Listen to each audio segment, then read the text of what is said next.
योगी ने उठाया बुजुर्गों और निराश्रित महिलाओं के लिए बड़ा कदम। विपक्ष भी देखकर दंग। अब 18,000 रुपए मिलेगी पेंशन।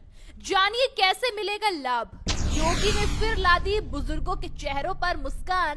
पेंशन बढ़ाने का किया विधानसभा में ऐलान। विरोधी भाप भी नहीं सके, योगी ने निभाया अपना वादा। योगी ने फिर एक बार बुजुर्गों और निराश्रित महिलाओं के लिए बड़ा कदम उठाया, जिसे 2027 से पहले बड़ा दांव माना जा रहा है, क्योंकि इस कदम की गूंज सीधे गांव-गांव और घर-घर तक सुनाई दे रही है।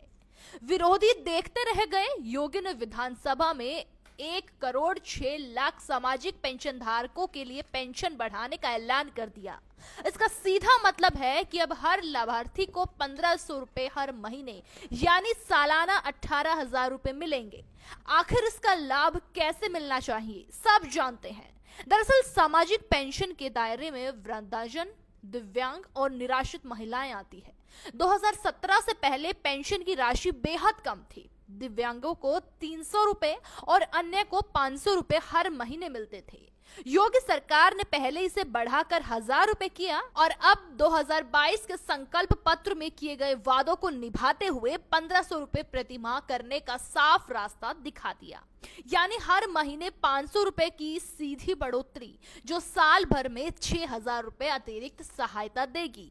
अगर प्रदेश में करीब 68 लाख वृद्धजन, 38 लाख निराश्रित महिलाएं और करीब 11 लाख दिव्यांगजन पेंशन पा रहे हैं, तो ये सिर्फ आंकड़ा नहीं बल्कि करोड़ों परिवारों की आर्थिक सुरक्षा से जुड़ा फैसला है। बजट में इसके लिए भारी प्रावधान किया गया है। वृद्धावस्था पेंशन के लिए 8,950 करोड़ रुपए, निराश्रित महिला पेंशन के लिए 3,500 करोड़ रुपए और दिव्यांगजन पेंशन के लिए 1,470 करोड़ रुपए का प्रावधान रखा गया। यानी सरकार ने सिर्फ घोषणा नहीं की बल्कि आर्थिक आधार भी तैयार कर लिया है। विधानसभा में मुख्यमंत्री ने साफ कहा कि विस्तृत जानकारी बजट चर्चा में दी जाएगी, लेकिन संकेत साफ है, 2027 से पहले वादा पूरा करने की तैयारी पूरी हो चुकी है। अब सवाल ये है कि परिवारों को इसका सीधा लाभ कैसे मिलेगा। पहला लाभ तो यही कि घर के बुजुर्ग या निराश्रित महिला के खाते में सीधे 1,500 रुपए हर महीने आएंगे। इससे दवा, राशन और जरूरी खर्चों में राहत मिलेगी। गांव में जहां कई परिवार पेंशन पर ही निर्भर है, वहां ये बड़ी रकम छोटे कारोबार या बच्चों की पढ़ाई में भी सहारा बन सकती है। दूसरा बड़ा पहलू ये है कि ये राशि सीधे बैंक खाते में आती है, जिससे पारदर्शिता बनी रहती है। राजनीतिक नजरिए से देखें तो 1,06,00,000 लाभार्थी और उनके परिवार मिलाकर ये एक विशाल मतदाता वर्ग है। भाजपा पहले भी दावा करती रही कि उसे सामाजिक सुरक्षा योजनाओं का लाभ मिला है। अब जब पेंशन 1,500 रुपए तक पहुंच जाएगी तो पार्टी इसे 2027 से पहले बड़े प्रचार अभियान के रूप में पेश कर सकती है। विपक्ष के लिए चुनौती ये भी है कि वो इस फैसले का जवाब कैसे देगा, क्योंकि ये सीधे गरीब, बुजुर्ग और महिलाओं से जुड़ा मुद्दा है, जिस पर राजनीतिक विरोध करना आसान नहीं होता।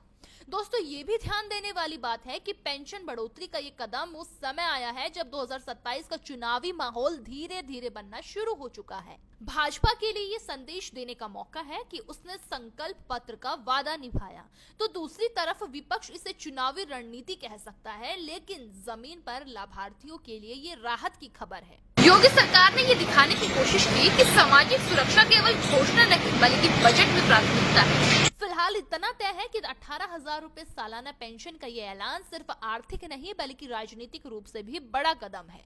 2027 की तरफ बढ़ते उत्तर प्रदेश में ये फैसला भाजपा के लिए मजबूत आधार बन सकता है। अब देखना होगा कि ये बढ़ी हुई पेंशन गांव-गांव तक कितनी जल्दी और प्रभावी तरीके से पहुंचती है। लेकिन इतना जरूर है कि बुजुर्गों और निराश्रित महिलाओं के चेहरों पर मुस्कान लुटाने की कोशिश ने सियासी माहौल में नई हलचल जरूर पैदा कर दी है।